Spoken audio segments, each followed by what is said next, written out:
Hey guys, আসসালামু আলাইকুম। কেমন আছো তোমরা সবাই? আমার নতুন একটা ভিডিওতে আমি তোমাদেরকে স্বাগত জানাই। তো আমি এখন রয়েছি গোজো আইল্যান্ডের সিটি থেকে অনেকটা দূরে।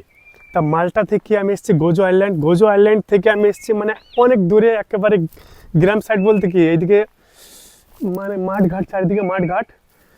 আর আমি এখন যাচ্ছি মিক্সটা কেভ দেখতে। অনেকদিন পরে এরকম একটা জায়গায় আসলাম, ফাঁকা জায়গা, খোলামেলা জায়গায় আসলাম, মানে প্রাকৃতিক যে সৌন্দর্য সেটা দেখতে আসলাম। আমি এমন একটা জায়গায় যাচ্ছি, সেখানে গরমের সময় মানে প্রচুর প্রচুর পরিমাণে টুরিস্ট আসে এই জায়গাগুলো ঘুরতে আর এই কেভটি দেখতে। তো আজকে আমি এখন যাচ্ছি, আর এখন সকাল বাজে হয়তো 7টা বা 8টা, আমি ঘড়িটা দেখতে ভুলে গেছি। তা এরকম হবে। তা অনেক সুন্দর জায়গা। আমি একটু আশপাশটা আপনাদেরকে ঘুরে দেখাই।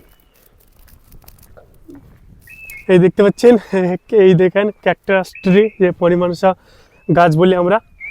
এখন এর মধ্যে ফল টল নেই, চারিদিকে পাখির ডাক শুনতে পাচ্ছেন। আপনি যদি মালটাতে আসেন, শুধু এইরকম মানে যে ভিলেজ সাইডগুলো আছে, ভিলেজ বলতে এখানে কোনো মানুষজন বাস করে না, মানে মাঠঘাট যেগুলো আছে এইগুলোতে পশু পাখির ডাক শুনতে পারবেন। আর আপনি যদি সিটিতে থাকেন তাহলে মালটার একটা অন্য রূপ দেখবেন। সেখানে দেখবেন মানুষের প্রচুর ভিড়, মানুষ এনজয় করতে, পার্টি করতে, ড্রিঙ্কস করতে ব্যস্ত। আপনি যদি মালটায় আসেন, যদি সিটিটা ভিজিট করে চলে যান, তাহলে মালটার যে সৌন্দর্য এটা কখনোই আপনি বুঝতে পারবেন না। এটা দেখতে হলে আপনাকে কিন্তু এইরকম এরিয়াতে আসতে হবে, তবে এখানকার সৌন্দর্যটা আপনি অনুভব করতে পারবেন।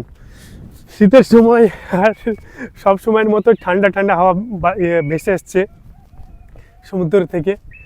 ভাই এখানে কিন্তু অনেক জায়গায় মুরগি চাষ হয়। এই দিক থেকে পাখিগুলো ডাক ভেসে আসছে। এই সাইডে দেখতে পাচ্ছি অনেক পাখি কিন্তু উঠছে, হয়তো ক্যামেরাতে আপনারা বুঝতে পারছেন না। আপনারা যদি এই কেভটি দেখতে আসেন, তাহলে সবার প্রথমে আপনাদেরকে আসতে হবে মাল্টাতে।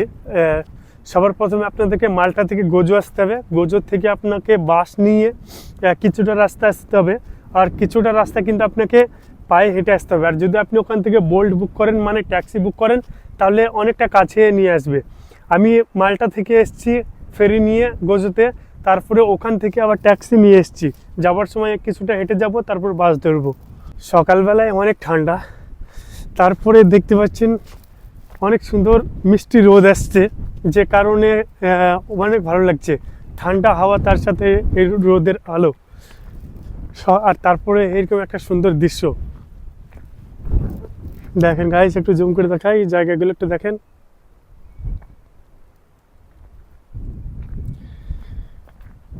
ভাই এইসব জায়গাগুলোতে যত ঘুরবেন ততই আপনার জন্য কম পড়ে যাবে। একটু সমুদ্রের সাইডটা নিয়ে একটু দেখাই। ভাই কুকুর চিল্লাচিল্লি করছে, আমার এমনিতে কুকুরকে ভয় লাগে।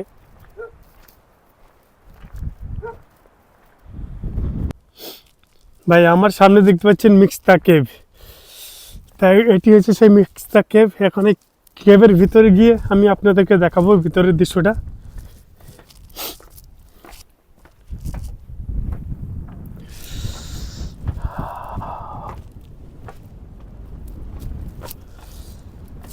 ও ভাই, বিরাট একটি গুহা, অনেক সুন্দর একটি গুহা।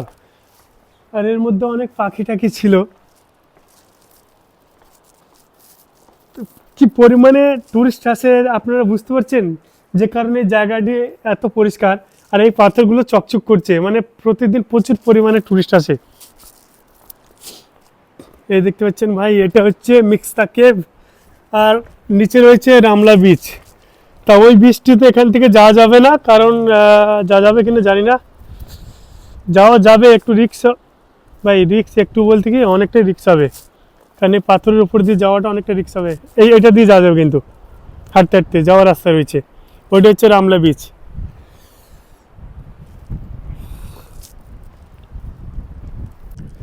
তো বন্ধুরা দেখেন, আমি নিচের দিকে যাচ্ছি, আর নিচে থেকে দেখলে পরে এটা একটা, সে কোনো একটা পাখি বা কোনো বলেন যে পশু পাখির একটা গুহা বা বাসা দেখে মনে হবে।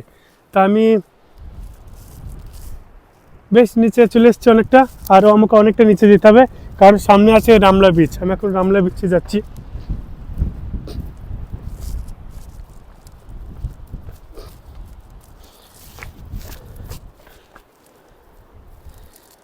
এরকম রাস্তায় কিন্তু অনেক সাবধানতার সাথে নিচের দিকে যেতে হবে, কারণ সবই পাথর রয়েছে।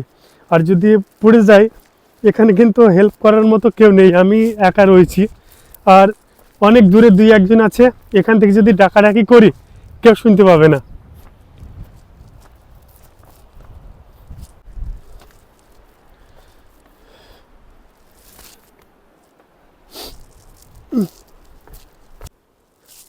তো এই যে রাস্তাটা দেখতে পাচ্ছেন, মানে চারিপাশে দেখতে পাচ্ছেন কাটা গাছ, ফণি মানুষের গাছ।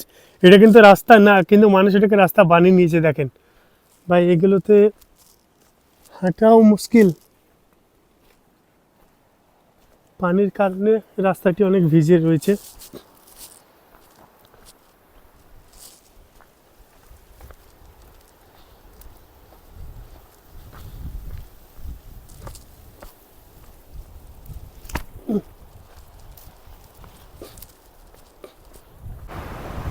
কি পরিমাণে ঢেউ উঠছে দেখেন গাইজ, কি জোর জোরে ঢেউ উঠছে। যদি এরকম জায়গায় কেউ এখন পড়ে যায়, সত্যি বলছি সে আর কিন্তু উঠতে পারবে না। পানি এত ঠান্ডা আর এত জোর জোর ঢেউ উঠছে, ওঠা মুশকিল তার জন্য।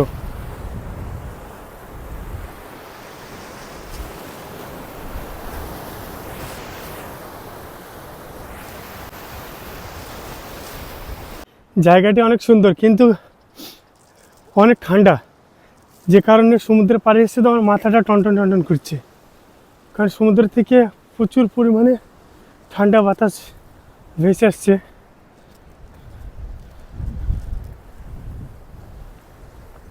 আর এই দেখতে পাচ্ছেন বন্ধুরা, রামলা বিচের কাছে চলে এসছি আমি।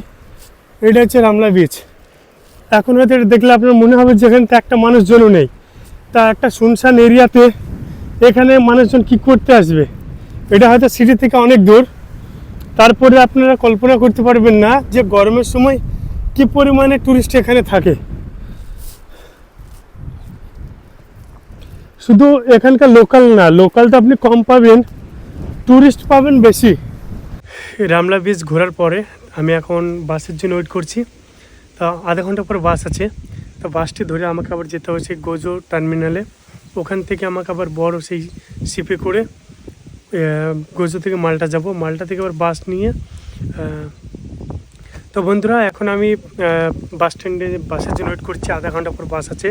রামলা বিচ ঘোরা হয়ে গেল। তা এখান থেকে আমি বাস নিয়ে যাব গোজো টার্মিনালে।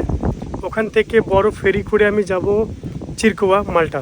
ওখান থেকে আবার বাস নিয়ে আমাকে যেতে হবে সেই আমার যে ডেস্টিনেশন বলেন, আমার রুমে।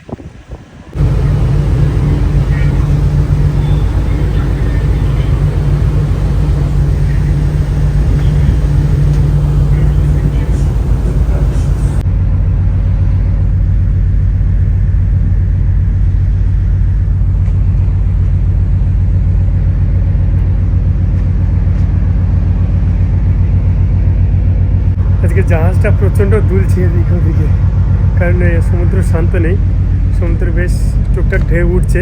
আর মানে জাহাজের সাইডে যেতে ভয় লাগছে, কারণ ফোনটা যদি পড়ে যায় নিচের দিকে দেখেন, একবার এইদিকে একবার ওইদিকে, একবার এইদিকে ওইদিকে।